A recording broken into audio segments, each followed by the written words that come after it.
From the studios of Farm Journal Broadcast, this is U.S. Farm Report.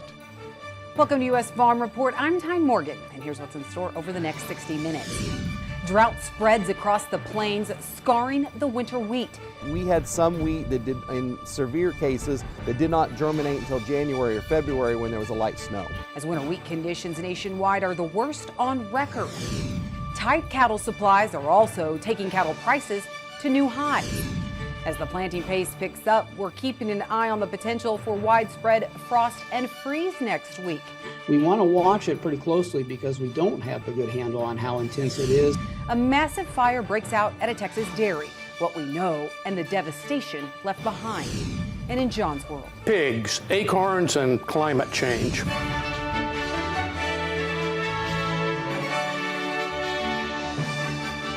Now for the news, a huge loss to the dairy community outside of Lubbock, Texas. Our affiliate KVII reporting roughly 18,000 cows were killed in an explosion and fire at a dairy facility near Dimmitt.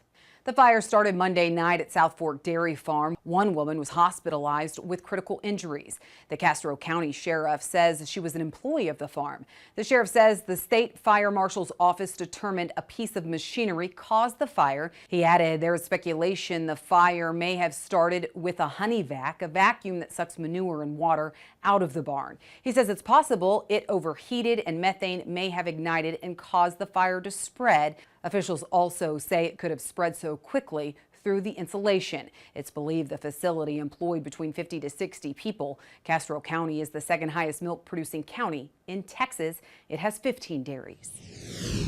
Well, the cattle market hitting some significant milestones on both the cash and the futures, and it's really not of any surprise with the historic drought eating into overall cattle supplies this year. Cash cattle prices hit a record high last week of $173.10 for the 5-area weighted average steer, which exceeded the high set in 2014. Then this week, the April live cattle futures also took out the 2014 high. If we can take the cash market to the mid 180s on this run, which I think it looks like we're going to, I do appreciate your point about the tightness of supply is not even here yet. The way I would read the tea leaves here, the supply of cattle the first quarter of next year is much tighter than now. I'm making the assumption that there'll be enough moisture that will have heifer retention. So yeah, it could get pretty crazy. Cattle market watchers say the key will be how fast the herd rebounds, which will be indicated by heifer retention. Because in 2014, the cycle was shorter than what we saw historically because of rapid expansion in the cattle herd. Well, inflation eased again last month, but recession fears are again heating up. The ease in inflation is thanks to less expensive gas and food. The Bureau of Labor Statistics reporting consumer prices rose 0.1% from February to March. That's the smallest increase since December. Compared to a year earlier, prices were up 5% in March. Food at home fell 0.3%, the first decline since September of 2020. Even with a little bit of positive news, the Federal Reserve saying this week that its staff economists have forecast a pullback in lending resulting from the banking turmoil that will cause a mild recession starting later this year. Ongoing weather struggles in Argentina right now are helping to bolster soybean prices here at home. USDA releasing its latest supply and demand report this week, making more cuts to Argentina's crop. That was in USDA's latest WASDE report this week, where USDA did cut Argentina's corn and soybean crop due to drought conditions. The corn crop was down another 3 million metric tons, close to what the trade expected. The soybean crop down 6 million metric tons. That was actually more than the trade expected. As for Brazil, it left corn unchanged and soybeans an even bigger crop, up 1 million metric tons.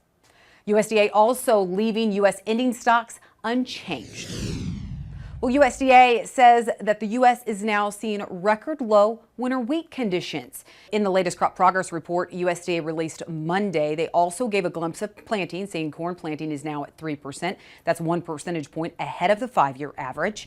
Cotton planting is at 6%. That's 1 percentage point behind average. And there wasn't much change to overall winter wheat conditions, but it shows that just 27% of the crop is rated good to excellent. That's historically low. Last week, it was 28%. Kansas continuing to suffer with 61% of the crop rated poor to very poor.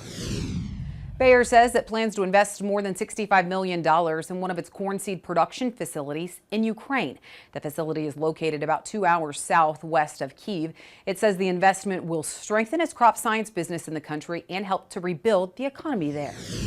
American philanthropist and farmer Howard Buffett is back in Ukraine. We've been following the foundation's efforts to help feed and rebuild that country. While there, he's teaming up with British entrepreneur Richard Branson to build Ukraine's first factory kitchen in Bucha. It will produce lunches for all the educational facilities in 3 nearby communities. It's estimated more than 10,000 hot meals will be cooked at the facility every day for children. The First Lady of Ukraine was on hand for the ceremony in regards to the announcement. Buffett has plans to build another similar factory in another region. That's it for the news. Well, planting has picked up pace, but frost and freeze potential next week may put a damper on some of that progress. We'll have a check of weather next. U.S. Farm Report is brought to you by Tyrannus, committed to moving the acre forward. To drive more value from every acre, visit acreforward.com.